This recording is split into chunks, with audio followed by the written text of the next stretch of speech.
Right, so then, quick little update. Had the not done any videos for a little while, probably about a week or something like that. Got the Jetta back together.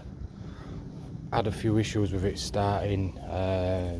Turns out, and if any of you know, if anybody needs to know how to do it, well, I'll tell you what it is first. Take the gearbox off, crank sensor ring, little crank sensor that goes in. There's a little dot in there.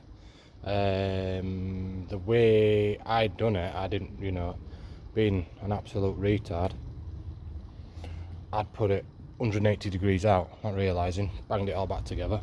And the only reason I changed it is because this engine which is that one, you just have to excuse seeing as I've pop that back on, but something no. I'd put it in 180 degrees wrong, not realising. Rookie mistake, yeah. Take piss. So I put it in 180 degrees wrong, put the single mass flywheel in, the CG Motorsport clutch, torqued it all up, put the gearbox on, put everything together, try to start it up, won't start. And I don't like using easy start because obviously you put a bit too much in diesels and they get a bit reliant on it. So I tried a bit of that, got it start on that. Anyway, I spoke to a couple of mates who had experience in vags and stuff like that. By the way, you'll have to excuse my awful haircut at the moment, and yeah, don't ask. But yeah, spoke to a few mates, a couple of them had a few ideas, a couple of them have said, have you tried this, have you tried that? And what we've done, just showed it was rookie mistakes, but there again, we're here now. We put all four injectors out of the old engine that was in it, the Revision B engine. This one is the 07 Revision C engine that I've put in. So we put the injectors out of the old engine, tried that. Did the injector wiring, which goes, you take this off and it goes here and does the glow plugs in the injectors. We also put the high pressure pump off the old engine. We cleaned the filter out again and the housing, filled that up, bled it up. The best we got it on brake, a little bit of brake cleaner just in either the inlet or the air inlet there. Got it to fire up on that, but it was very reliant on it. It won't fire up on its own. So tried numerous things to get it to start. Eventually found out, which, yep, rookie mistake. Should have sorted that, should have realised that one. It was that was 180 degrees out, so the dot is meant to be at the top when the engine is top dead centre. If that makes sense, could be wrong, but anyways, it's meant to be at the top.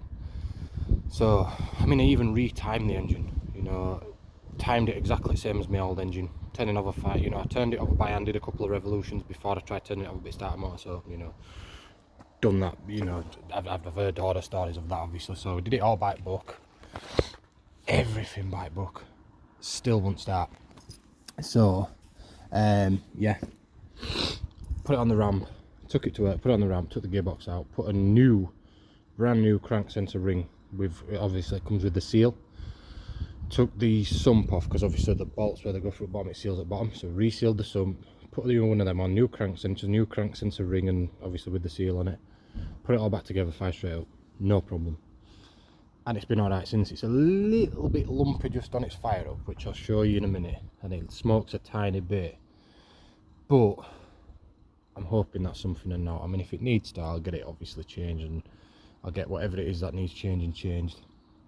But we did have a problem with, I got it fired up and we had no brake. Well, we did have brakes, but the servo wasn't kicking in. So I'm scratching my head and I'm like, what have I done to it, what have I broke now, and pulling my head out with it. And eventually I found out, because we had no boost all the way from my work to home.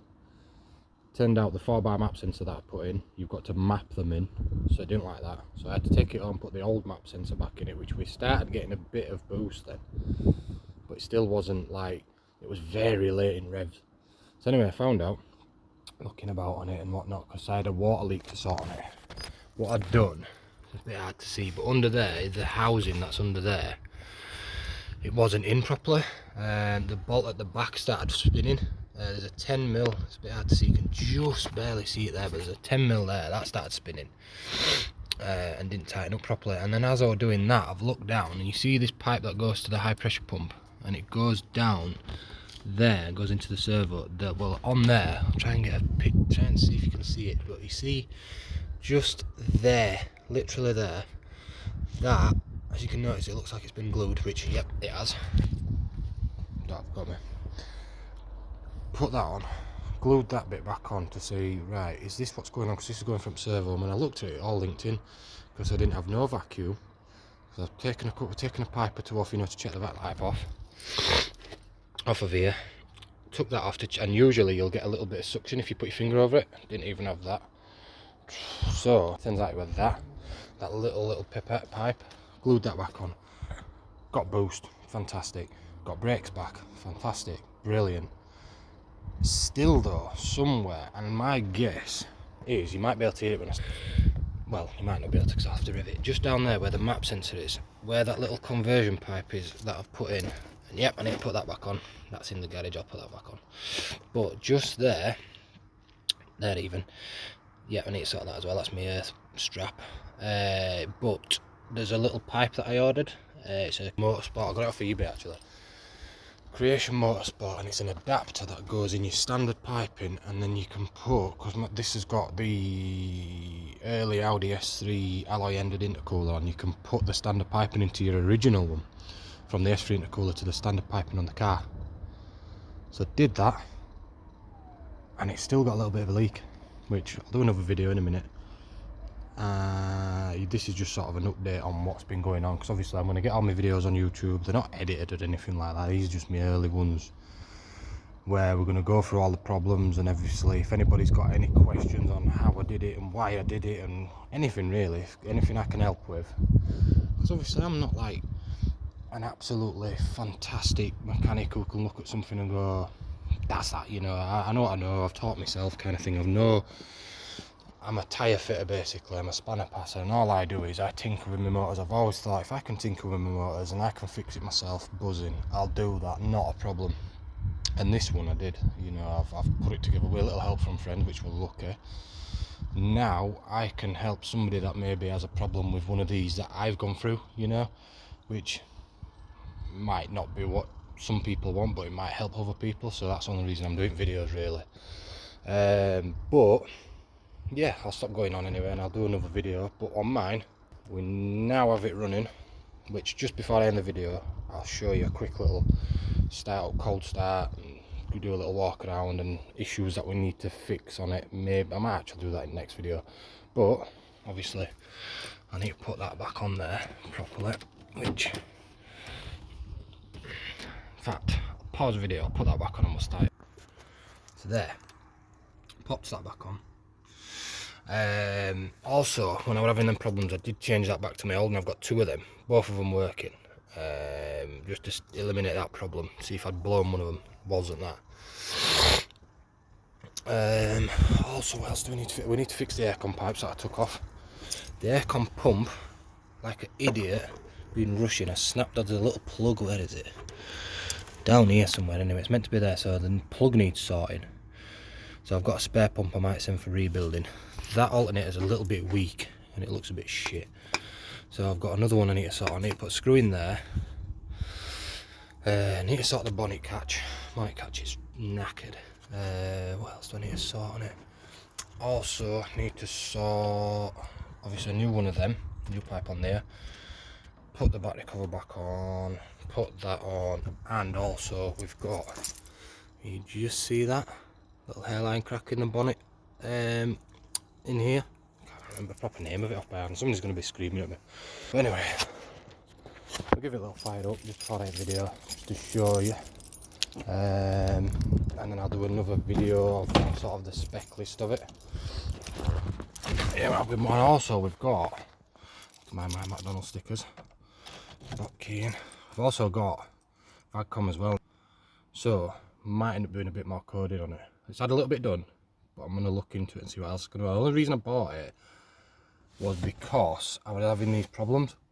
So it made sense to buy a proper VAGCOM for laptop with the lead and everything to see if I can eliminate the codes and bleed up the system properly. But yeah, anyways, I'll give. So glow plug go out. Make sure it's not in gear. Yeah, a little bit loud when I start it up, like, 'cause it's obviously got straight through on it. Yes, I need some diesel, which I'll go and get some of that very shortly. As you can hear, yeah, it's loud on start up. And that's what I'm getting at the moment. Now, that's obviously something I need to have a look at and sort out. Hoping it's not a turbo issue, because obviously you can hear that as well. That's something else I need to sort. Yeah, squeaky belt to sort out. They've got that smoking sort out. Once it's warmed up, it's fine. You don't get anything. But I have got I've got a boot leak on it, so that. Anyways, that's a little quick update. We'll do another video in a bit. I have to mind my head again. Do another video in a bit on the spec list and whatnot, and maybe a little driving one, maybe even in future I'm going to do a bit of bag comp coding. So yeah, thanks for watching.